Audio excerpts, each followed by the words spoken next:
Hello, I'm Eloise and this is my channel, and today I have the gorgeous Laura joining me and I'm going to be showing you how I do client makeup. So first of all, I of course have sanitised my hands, I just forgot to show you guys that part, and I am prepping the skin using the Eloise moisturiser, I think that's how you say it, and giving her a real good massage. This is just going to allow the blood to get pumping and giving her a gorgeous glow. She has the most beautiful skin.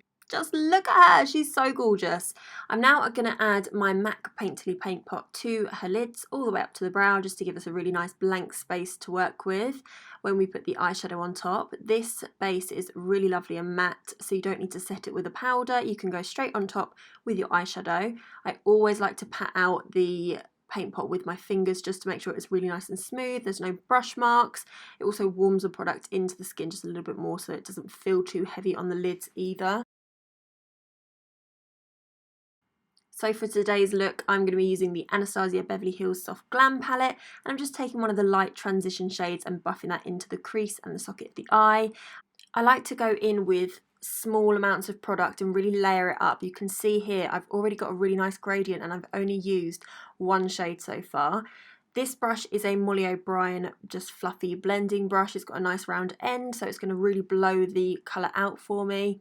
Once I've built up the desired intensity into the socket, this is when I will take my brush and just sort of wing it out into the temple so that we get a really nice winged out shape.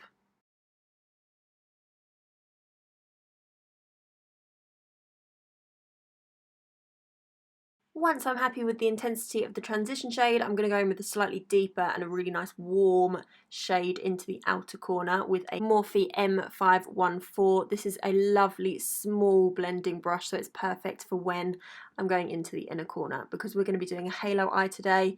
You really need a small fluffy blending brush to get right into that inner corner so it's nice and soft, but you can really get the intensity in there with a small brush, if that makes sense. And now when I'm happy with that laid down, I'm going to go back in with the previous brush to help blend out. This is going to be very repetitive, going back in with previous brushes and previous colours to make sure that your blending and your intensity and your gradient is still there. And as you can see, I'm doing the exact same on the other eye.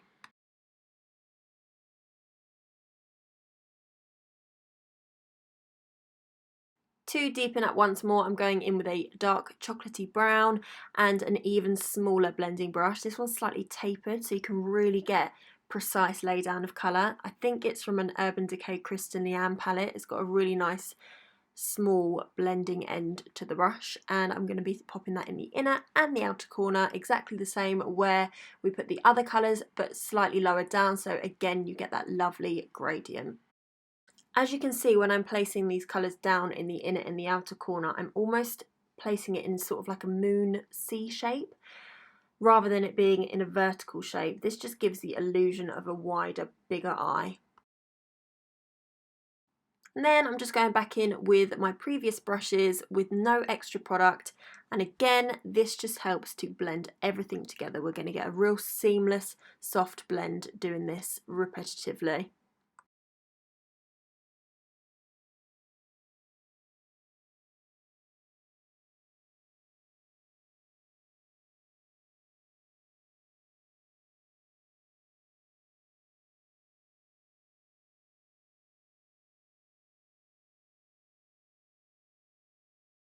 Now I'm taking my 24/7 Glide On pencil by Urban Decay in the shade 0, and I'm just taking that along the lash line. As you can see, I'm doing quite a thick line. I didn't actually mean to, but it ended up really, really nice in the end.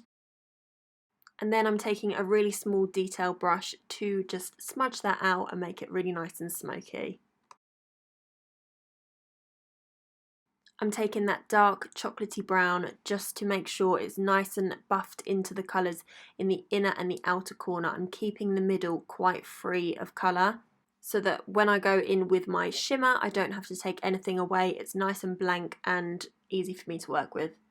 At this point, I think I took a little bit of black just to make sure it all blends really, really nicely. And again, going back in with my previous brushes just to make sure nothing's harsh, everything's soft and seamless. And at this point we just had a quick party ring break.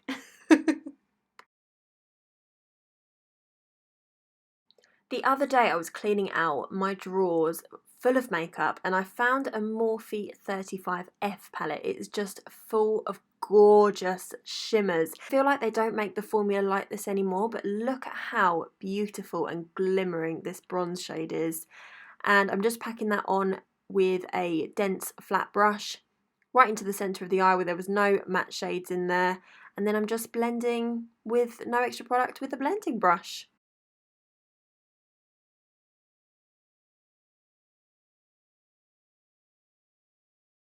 I'm now going in with this Beauty Bay, I can't read what that says, but one of those liquid shadows, and I'm placing that right in the centre of the eye, right up to the brow. This is something that Mario did on Kim Kardashian for the Met Gala, I think it was last year, and I just absolutely loved the effect. I went in with a brush and then I feel like I switched it out and used my finger in the end because it wasn't packing on as much sparkle as I wanted it to.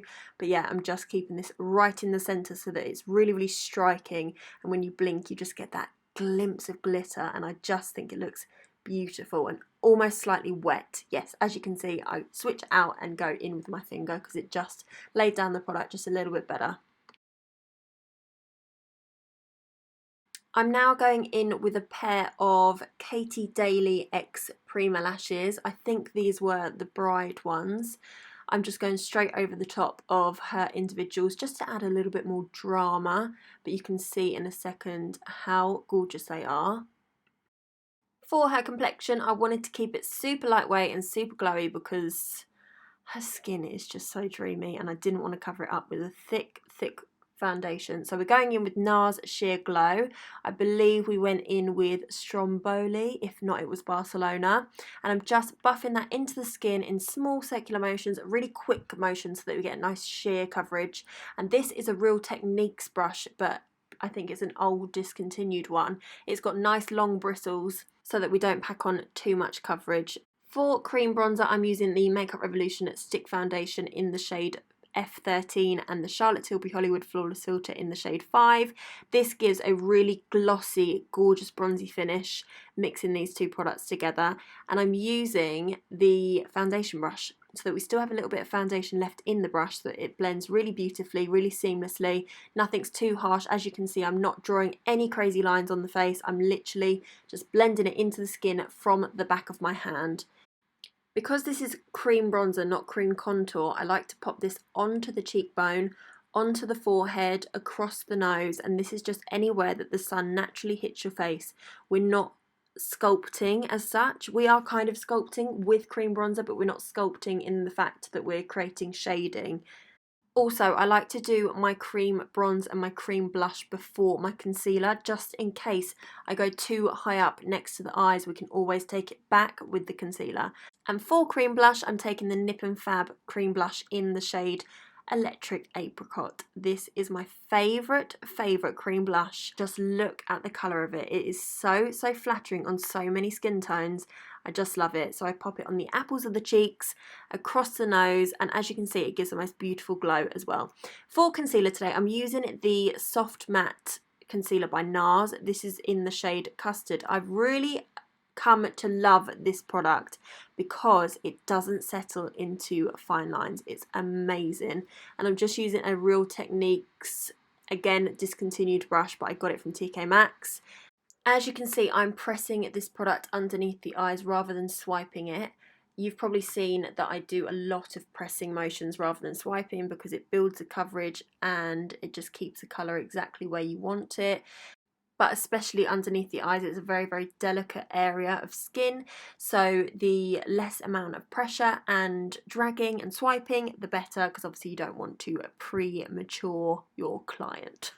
So I'm popping this underneath the eyes and down the nose and the chin and a little bit on the top lip, and then I always take one of these tiny little sponges, you'll see it in a second but my hand's in the way, to blend out my concealer. I don't like to blend out with the brush because you can get brush strokes, but with this tiny little sponge it's perfect because you can get into all the nooks and crannies and it just blends everything out so smoothly, and it's so perfect. And I get these little sponges from TK Maxx as well.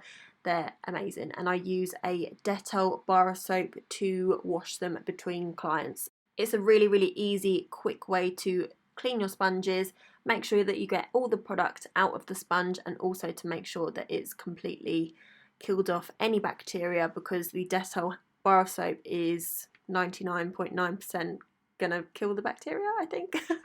Once I've blended the concealer into the cream bronze blush and the foundation with the sponge, I always go back in with my brush just to make sure that I get so super close to the lash line, and to make sure that we don't have too much excess product underneath there, because it is going to crease.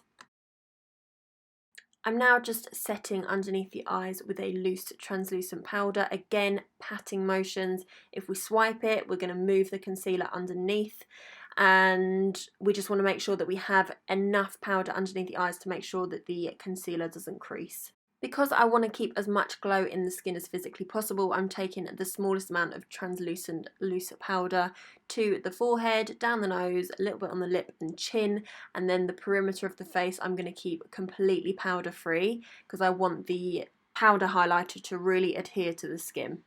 Now for the brows, I've really switched up my technique recently and everyone's absolutely been loving it. So I take a Pears translucent soap, I've cut it up and put it in this travel container. I've done this on myself for years and I've only just put it in my kit recently, and I basically spritz the soap with a little bit of facial mist. It could be setting spray, it could be prep spray, it could be water.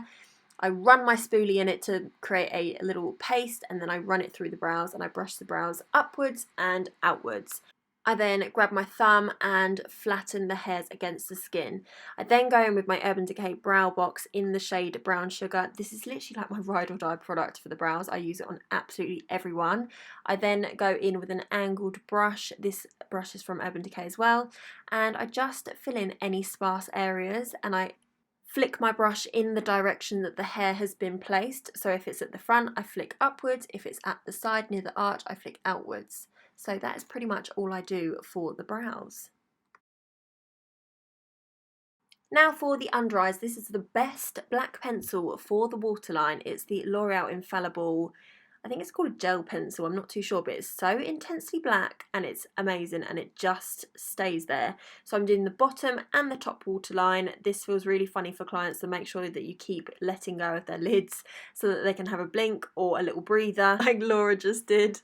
And then I'm just taking a Zoeva 226, I think this one is. It's a little flat, dense brush.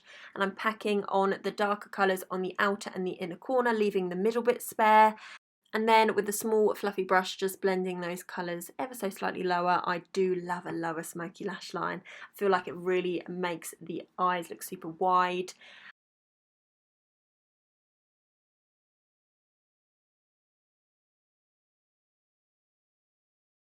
And then with the same brush that we smudged out the black pencil on the top, I'm using it to deepen up the lower lash line. I believe I go in with the dark brown, then I probably go in with the black as well on the inner and the outer corner. Then with a small dense flat brush, I'm taking the same shimmer from the top and putting it on the bottom, patting it in, and then I'm going to take a little bit of that sparkle just to make sure it matches the top.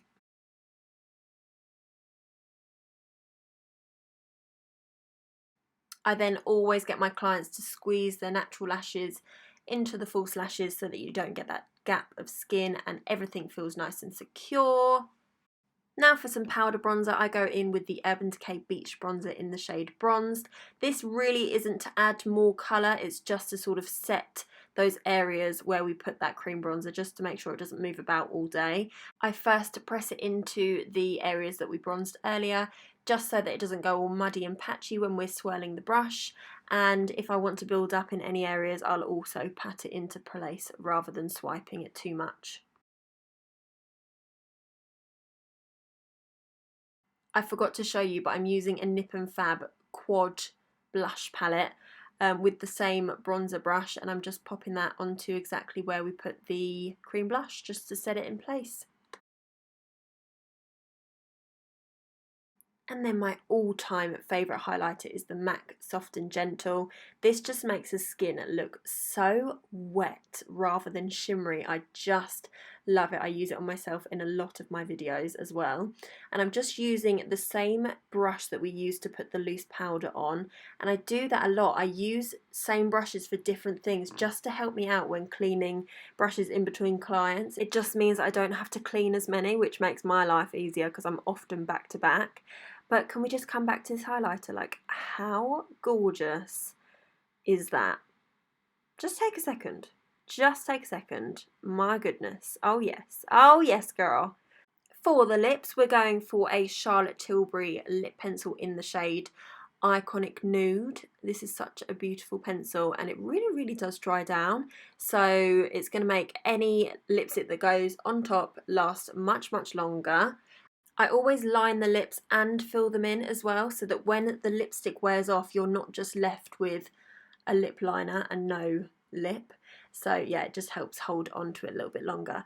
For the lipstick, I'm using MAC lipstick in the shade Yash. I love this lipstick. I put it on so many people and it just looks fantastic on so many different skin tones.